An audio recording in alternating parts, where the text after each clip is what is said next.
Hey guys, I'm Jackson Cobalt. Welcome back to another tier list video because I keep coming back for punishment. They get a lot of traction and then they get hit by like a 90% dislike. Um, but this time it's for Fairy Tail arcs. Fairy Tail, if you don't know, is my favorite anime of all time. It's close. My Hero Academia is close. And there's a couple other ones that are close, like Haikyuu and Love Shinobi and Other Delusions. But I'm going to make a tier list of all the fairy tale arcs because I am probably one of the most informed people who has done this because I have seen every episode of Fairy Tail, all from episode 1 all the way to the end of Tartaros arc 4 times in total, with a couple of them 5 times in total. And then I have seen Final Season twice and 100-Year Quest twice. So I'm very knowledgeable about it and how much they um actually get to um for each, like how much they actually um are rewatchable kind of. So I'm gonna rank them based on all other anime I've ever seen. If it's S tier, it's S tier. It's competing with the likes of like the final arc of My Hero Academia, um, or it or like the Elfin takeover arc in Black Clover, or like the tuning exams. Like that's an S tier arc, okay? So let's just begin. So the Mokau arc is this first one. I don't really consider an arc. It's the first 2 episodes. And it is a great opener to the show. The first episode is really good, and the first half of the second episode is pretty good. Or maybe the first third of the second episode. But the rest of the second episode's kind of bad. It's bringing it down. Like, if we ended Mokau arc before actually meeting Mokau, it would be B tier. But with it, I'm going to have to drop it down to C tier. For an introduction arc, it's pretty cool. You get the first episode of Fairy Tail is actually really, really well done. I've seen it like 7 times. It is a top tier first episode, which is why it's getting pushed up, despite being. But it's also kind of bland. Like, it's not incredibly rewatchable. In fact, it kind of gets boring after about 5 watch throughs of it. But that's still it. Okay, now Daybreak arc is the next 2 episodes of Fairy Tail, and I don't like them as much. See, episodes 3 and 4 are each individually better than the second half of episode 2, but I don't think the arc kind of fits. It's a good introduction story, but you're still not hitting it. A lot of people end Fairy Tail early because of this, because of these 2 kind of dull arcs. But then you have the Aragorn arc, whatever it's called, where they're battling Aragorn, the wind guy. That whole arc, it's a pretty short arc, but it introduces Urza, by far the best character introduction in any anime ever. And this whole arc, if you just go from like how Urza is, and then you get the other character introductions in the arc, you get to see the world building of the arc of the show. It is an B tier arc. It's pretty good. Cold Emperor Leon arc is the next one after that. It delves a lot into Gray's backstory and is brought up a lot. It is a very pivotal arc in the overall narrative, and as an arc itself, it is kind of slow paced. It has a couple moments where characters feel kind of weird, and things just happen for the sake of happening. But I actually really like how Gray's involvement in the arc works, where overall, and this arc basically solidifies Gray as one of the main characters. He was already a main character, but he might be one that would be phased out for a different character if not for this arc. I think it goes above the previous arc in B tier. Next is the Phantom Lord arc, which is phenomenal. They come back from their quest and the guild hall's destroyed, and it's Phantom Lord. It's this kind of like pseudo war arc. You get Lizana's backstory, which is fantastic. It makes me cry every time. You get a bunch of good battles. They're not as good as some of the later arcs. In fact, I don't even think the main final battle between Natsu and Gajiel is better than like Leon versus Gray, because that just has more tension behind it. But I think as a whole, it goes above in B tier. Early Fairy Tail, while I really like early Fairy Tail, it's not as good as later Fairy Tail, and I know that I'm going to be kind of this like odd one out, because a lot of Fairy Tail fans really like the first episodes because it feels homey, and it does feel homey to me. I've seen the first 48 episodes probably, what, 5, 6 times now, compared to the rest of the show where I've only seen it 4 times. The Loki arc, phenomenal. It's like 2 or 3 episodes, but it is a phenomenal thing. It skirts the line between filler and non-filler really well. It's filler in the sense that it's not really a big conflict, but it moves, and it doesn't really move the plot along, but it moves the characters along quite a lot. It is very, very good. Now, I'm not going to talk about too many filler things, but I will mention some extended pieces of filler between there, but there's not really any in the first 48, and the filler episodes themselves are really good, other than I think it's like episode 9, Natsu Eats a Village, which is just kind of really terrible. I've skipped it every single time since like the 3rd rewatch of it, because it's just bad. It's the only bad episode in the first season. The next arc is the Tower of Heaven arc, which I was surprised on my most recent watch through is bad. Like, it does a lot wrong. There's so many extended backstory elements in this thing. And while the backstory is fun on a first watch through, I think like it worked on my first couple of watch throughs, but at this point it just doesn't work anymore. Like, it really struggles with a lot of things, and when I'm coming at it from a more experienced lens, I don't think it's a very good arc. The final battle between Natsu and Jalal is a phenomenal battle. With the whole Natsu being the younger brother to Urza, having to fight Urza's battle for her because Urza's like mind's really not in a good place, and the whole PTSD thing. It tells a really compelling story. It's just not delivered in the best way, and that's why I have to put it in D tier. It's pretty low because it's just not rewatchable. On a first rewatch, it would probably be A tier, but it's D tier. However, this arc is going to be a high A tier arc. The Battle of Fairy Tail is phenomenal. Loxus is an amazing villain. The finale of this arc, when Loxus gets banished, oh my god, I cry every single time I even think about the one scene in particular that if you know what I'm talking about, you're probably tearing up now, because that's just how Fairy Tail gets you. The battles are great. The pacing is great. It's phenomenal. It's not S tier. It's not S tier because it doesn't have any like super hype moments in it. And it stalls a little bit at the beginning. There's a little bit of a beginning stall, and Gray gets punned super early on it, and he doesn't really get to contribute much, considering he's the main character. Next is the Irration Seis arc. The Irration Seis arc is a step back, and it's like a step forward and a step back. It's a step forward in the sense that it continues on, it has bigger scope and whatever. It's a step back because it kind of takes a lot of...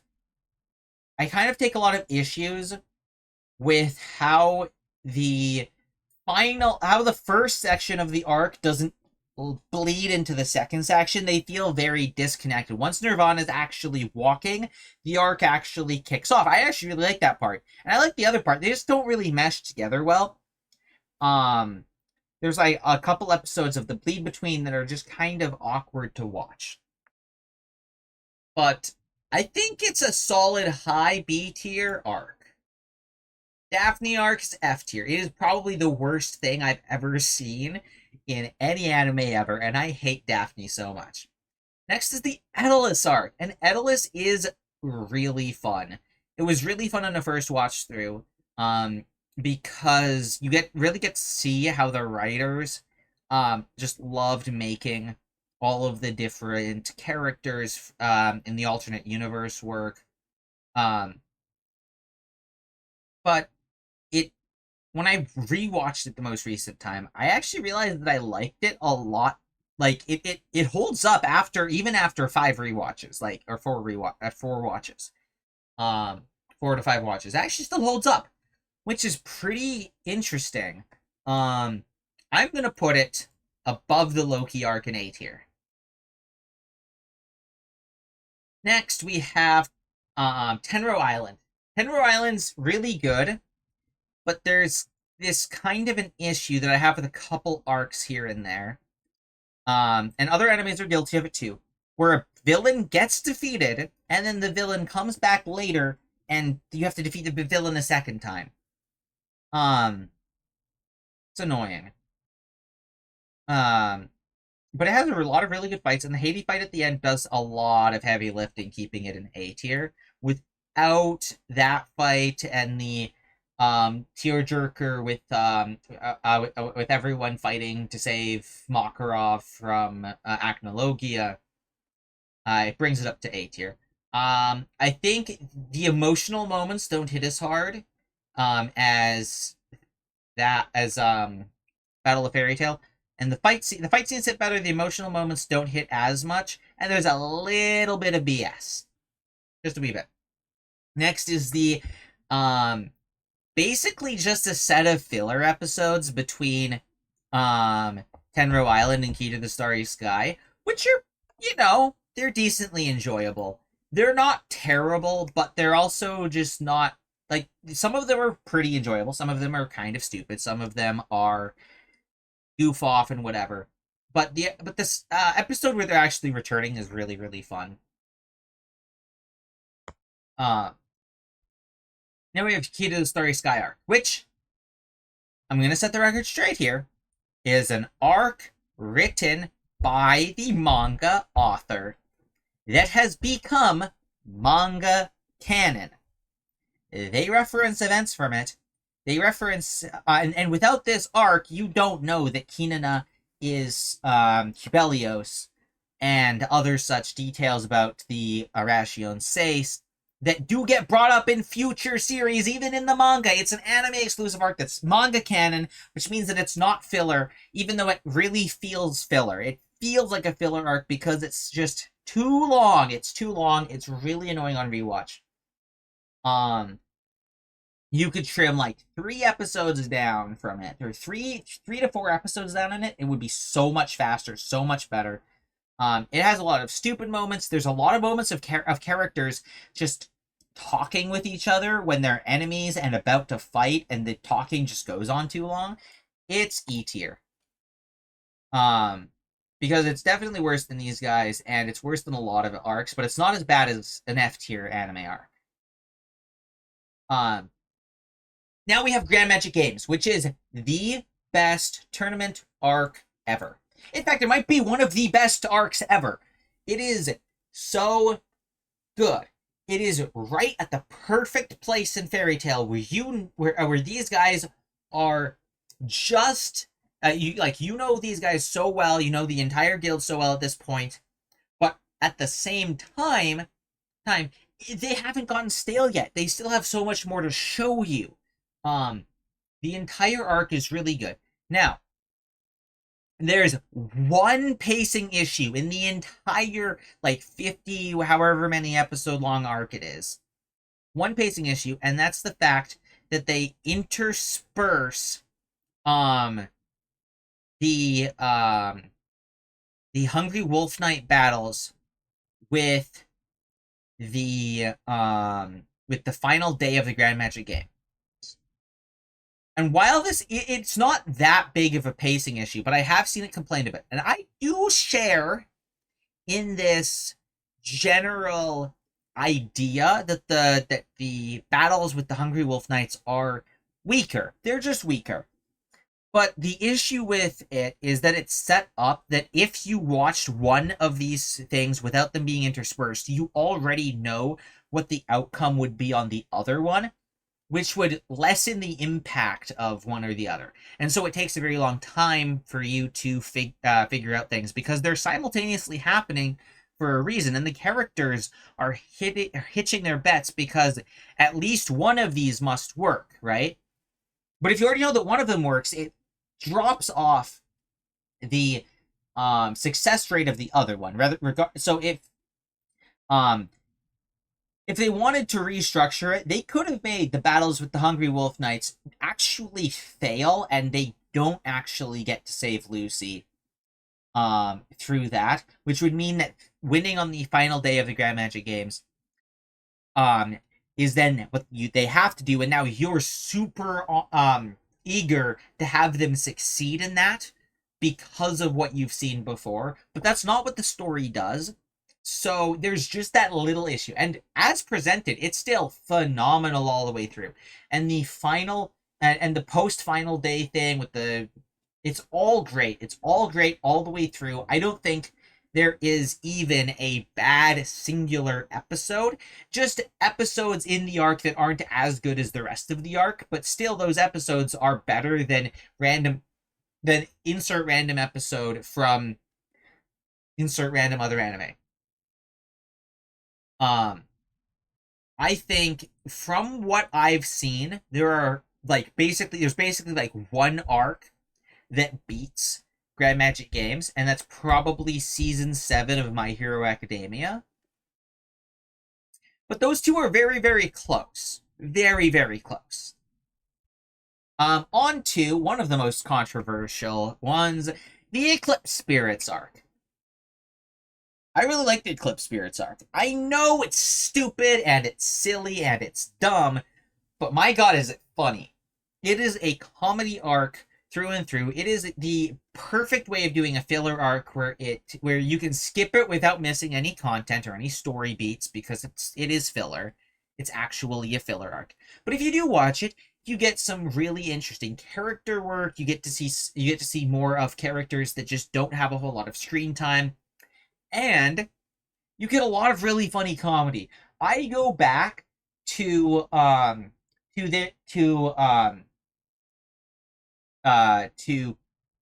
Hana's and Scorpio's Yu-Gi-Oh parody. It's a Yu-Gi-Oh parody.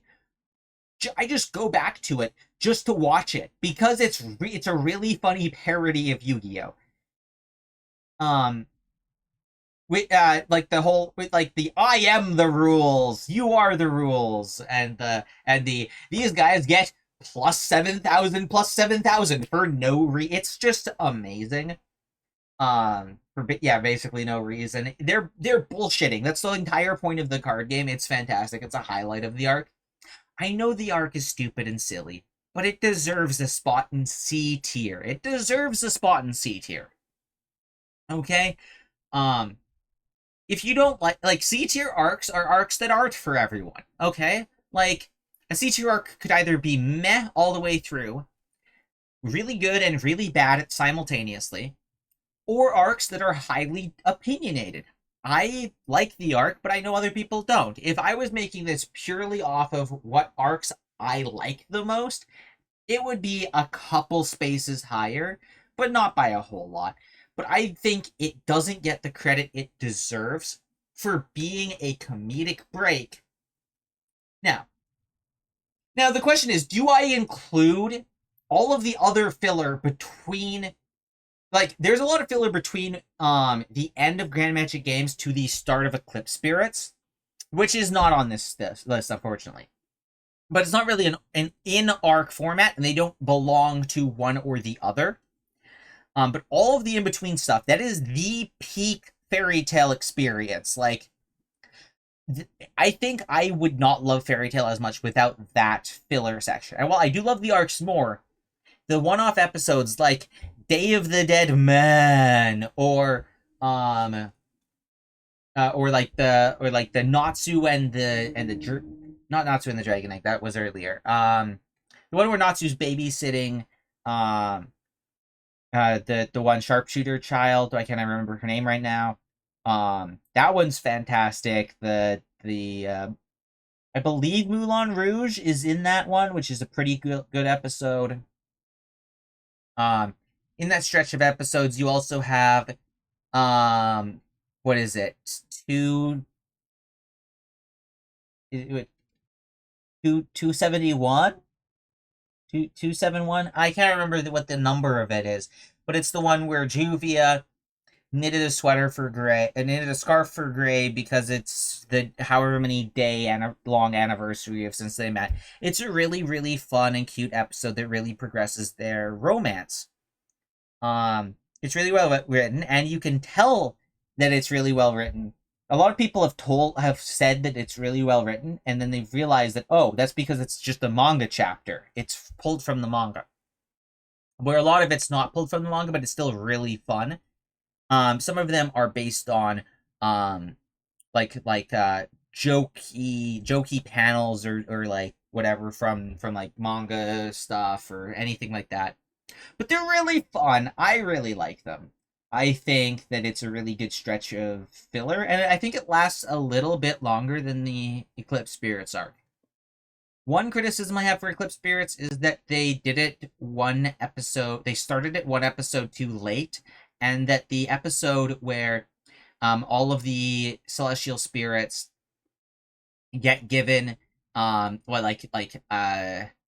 given a wish, and you can see Aquarius and all that stuff. That episode should have been after Eclipse Spirits, because where it is, it just doesn't really make much sense to me. It's never made much sense to me, because it's like, oh, they help these spirits, and now they're turning on the. It doesn't make much sense, but it is still a really good episode. So all of that filler ranges from A tier to C tier. Like, Fairy Tail has some of the best filler in all of anime. I will stick by that, even if some of the filler episodes are Daphne tier or worse. Like, there are worse filler episodes than Daphne's. But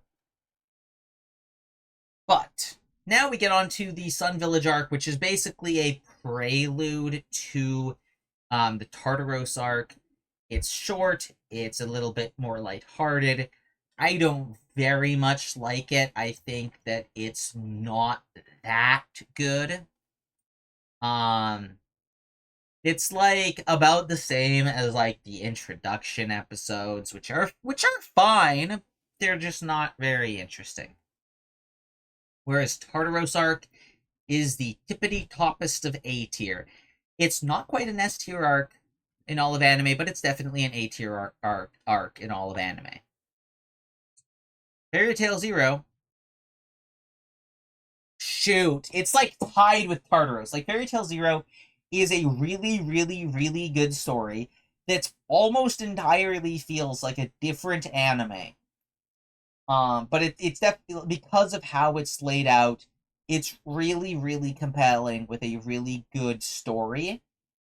As a one-off thing, I think though it has to be A tier because it's just the one-off. I think that if there was an episode actually dedicated to Mavis outside of Mavis telling her story in the final season, I think if there was an episode that continued from this point in the final season instead of how they framed it, or like just one more episode or however, I think this would be S tier. But I think because of how they frame the Zeref and Mavis stuff in final season, I think this has to be an A tier. Next is, this is, I believe, supposed to be the beginning of the thing where Lucy's all by herself and alone, and is gathering up the other Fairy Tail members slowly. I think this definitely ends when you meet Gray being part of Avatar. As soon as you see Gray with Avatar, that's where it ends, and it starts right when Natsu, right when you see like Lucy, getting ready and whatever. Then Natsu melts the entire stadium accidentally. This is a very, very, very compelling emotional thing. Um, there's not really much combat. I mean, there's the combat with Wendy. The I think with the part with Wendy's kind of just stalling at Fairy Tale's like above average midpoint, but I think it deserves to be at the tippity top of C tier just because the episode where Lucy's like alone and the Natsu that is heartbreaking. Then we have Avatar arc. Avatar arc is mid. I don't really say much about it. Then we have Alcatraz Empire arc, or the War arc. This is the most controversial arc, and I'm on the side of it's an S tier arc. It is phenomenal. There's so much good stuff in it. It is paced like all of the other good war arcs and all of the other animes I've seen. Why do people hate it so much? It is really, really good. It has all the emotional beats I'm looking for. It has all of the cleanup beats I'm looking for. And why is this at bottom of S tier instead of top of A tier? One reason. The final 2 episodes of the arc. That's right. I love the final battle with Acnologia. I think it's really good writing and bookending, okay? So, that final episode is like the final 2 episodes. They're putting in a plan. They have this plan to trap Acnologia's body onto this ship made of ice in Hargion. You know, the port town from the first episode where Natsu is fighting on a ship and struggles because of his motion sickness. Acnologia is also a dragon slayer, also suffers from motion sickness, trapping his main body in this ship, okay? That's good bookending where the first and last episodes have, like, different circumstances, but in the same area with the same thing. And it's something that we've already known. They have motion sickness. They can't do much with motion sickness. This links the mental state that is currently battling Natsu, who currently is channeling all of the elements of all of the other Dragon Slayers, because Natsu is not only a human and a dragon, but he's also a demon. He has so much raw magical energy inside of him. He is also the strongest of the Dragon Slayers, either beating every other Dragon Slayer in a match at some point in the series, tying with them, or they've never fought but are just leaps and bounds ahead of him.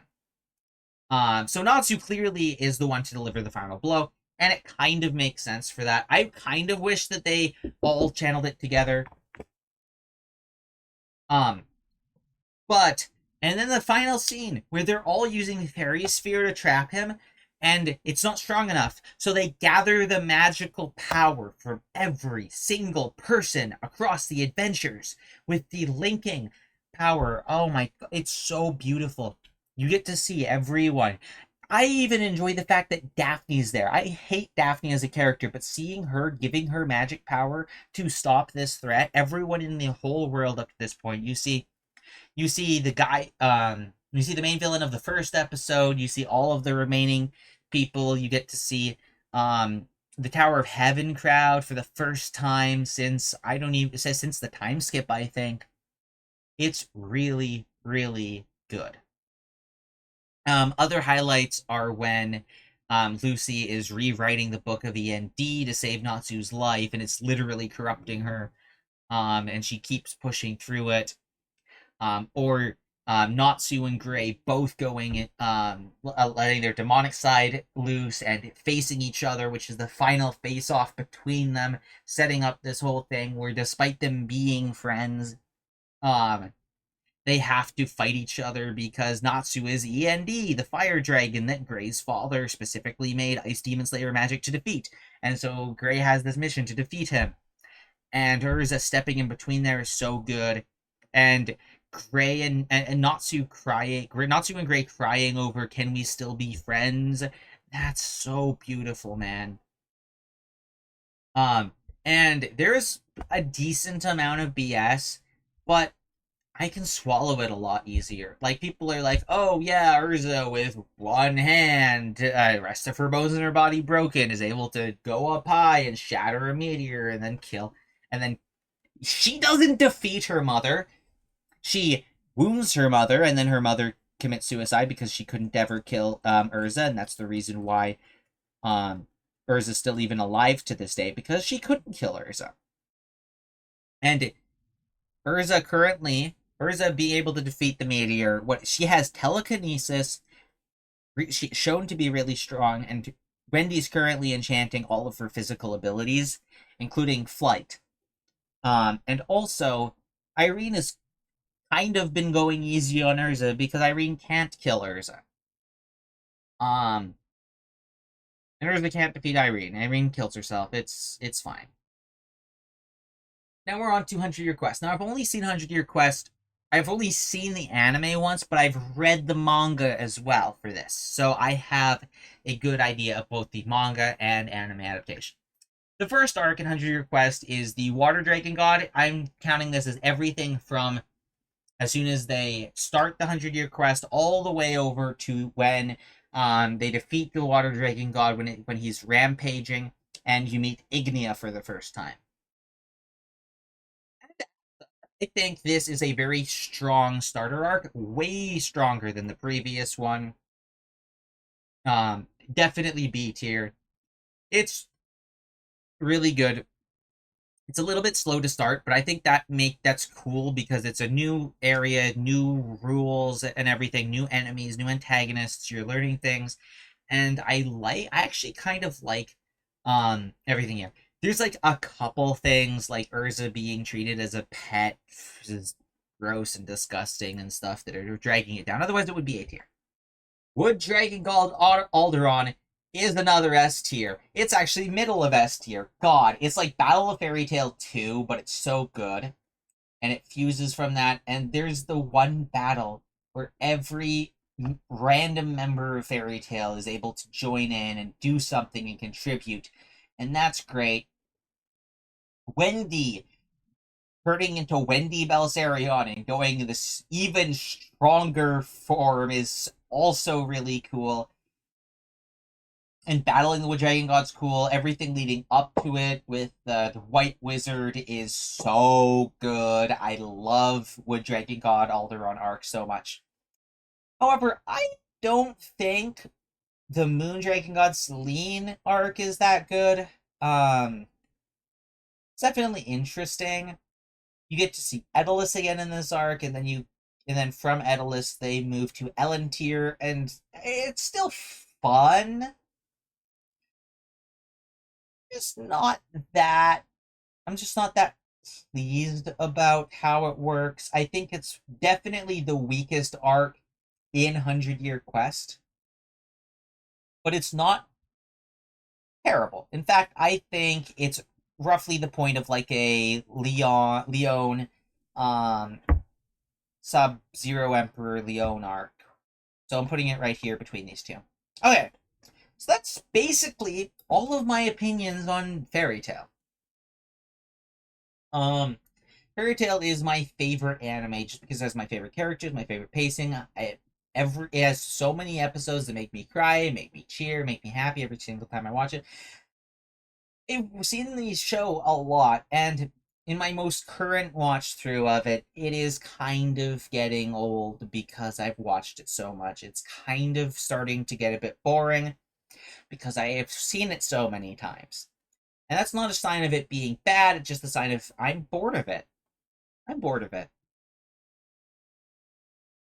But it's still my favorite anime ever. And with this chart, I plan to do one as well for like My Hero and a couple other the long running shonen anime that I've seen, and comparing the arc list, tier lists, and stuff. I believe that My Hero Academia has A and is just all A and B, with one S tier. That, as far as I'm aware, I haven't looked too much into it. I've seen it twice. I've seen My Hero twice. And the reason why Fairy Tail beats out My Hero is because of these guys, the S tier ones. My Hero has fewer S tier things, but it has a lot less of these F, E, D, and C tier. So they're close, but I like Fairy Tail. Anyway, this has been Jackson Coppold. Everyone have a fantastic rest of your day, and as always, stay awesome. Bye, guys.